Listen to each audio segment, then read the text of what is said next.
everyone, my name is Thế An. I'm from class Discover 5 of CEC Jose. Today, I'm going to talk about great migrations. If you don't know what migration is basically when animals move from one place to another in order to breed. Animals that usually do this are birds, or maybe sometimes fish. Some mammals even migrate too.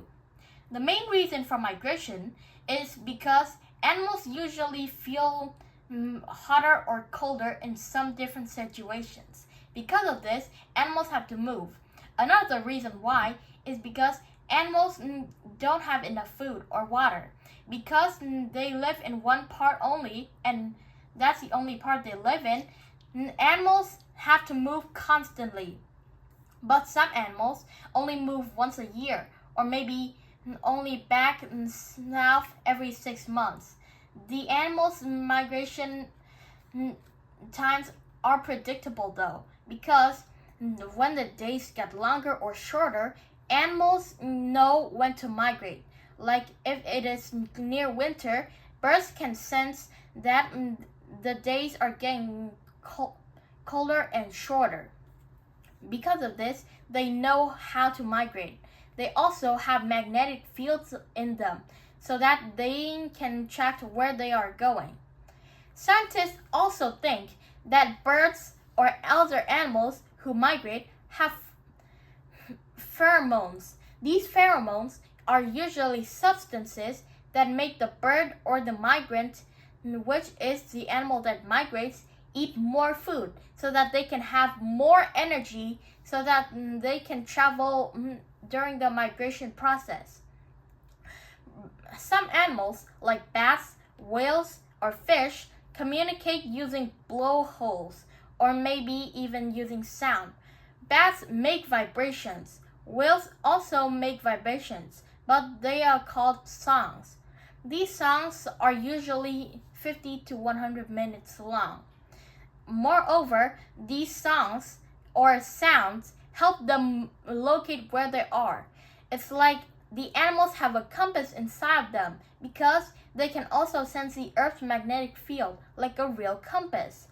However, these migration journeys can be dangerous. Let's say that you're a penguin and you want to migrate from Antarctica to the North Pole. And so you have to the South Pole. So you have to go down and you have to swim. In this case, you can suffer from strong waves or even tsunamis. If you're a land animal like a zebra, then you have to face the consequences of earthquakes, thunderstorms, tornadoes, and other predators in order to get into a migration place. Though migration may be considered really important for these animals, us humans don't think of that. Us humans only think of productivity. Like one time, the salmons tried to migrate back to the lake they were born in to try and breed there. But they found out that their environment has been polluted and the trees there have also been cut down.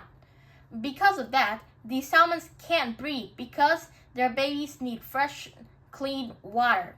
This is also one of the main reasons why some animals have disappeared, because they lose their natural habitat. The global warming problem is also affecting migrations. Some birds feel like it's hotter than usual, so that they think it's still the summer season, but they all got it wrong, and it messes up their migration schedule. Let's say that you're about to migrate in autumn, but then you feel a gush of heat, and because of that, you think that it's still summer, so there's no need to migrate, but then it gets real cold, and you regret your decision. That's what many birds do. So many birds usually only fly north for cooler and more suitable places to live, or maybe they just never move south again. Some animals, though, do move back. So, if you remember anything about global warming, then you know polar bears, right? Those animals have a diet of sea lions. The sea lions usually live on ice, and the ice melts very easily. So, if the sea lion and the polar bear are on one piece of ice and that piece melts, the sea lion will get eaten by the polar bear, but the polar bear will have to swim back to shore, or maybe it will just die of drowning. Because of global warming, these animals are disappearing. Did you know that there is a secret island that's protected by a government called Christmas Island? Yup, Christmas Island is the home to Christmas crabs. The local people there protect these crabs using markers, and every morning they check if they're still the same number, and so that they don't go extinct like others. Because of modern problems today, we shouldn't focus on more important problems like building new trade centers or maybe even build new shopping malls. Instead, we should focus on protecting the environment, because you should always protect the hand that feeds you, and that hand is Mother Earth. Thanks for listening, and goodbye.